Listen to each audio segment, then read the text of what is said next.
এবার আমাদের গন্তব্য গুপ্তেশ্বর মহাদেব মন্দির।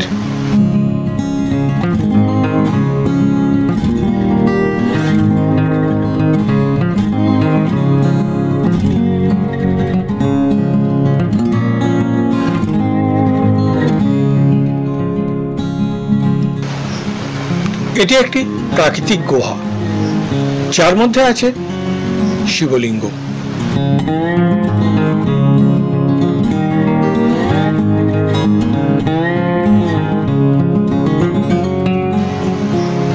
ডেভিস ফলসের ঠিক বিপরীতে অবস্থিত এই মন্দির, যা পোখরার অন্যতম প্রধান আকর্ষণ। গুহার মধ্যে প্রবেশ করার জন্য দিতে হবে প্রবেশ মূল্য। গুপ্তেশ্বর মহাদেব নেপালের একটি প্রধান ধর্মীয় ও পর্যটন স্থান। এটি পোখরা শহরে অবস্থিত।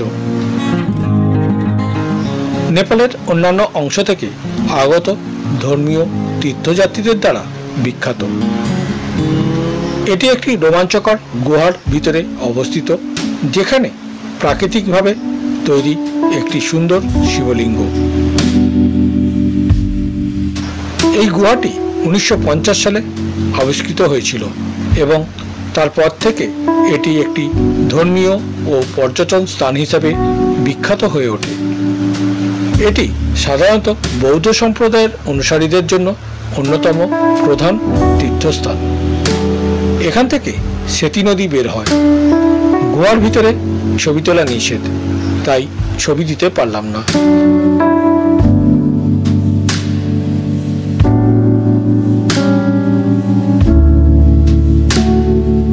আজ এই পর্যন্ত, আবার দেখা হবে পরের পর্বে।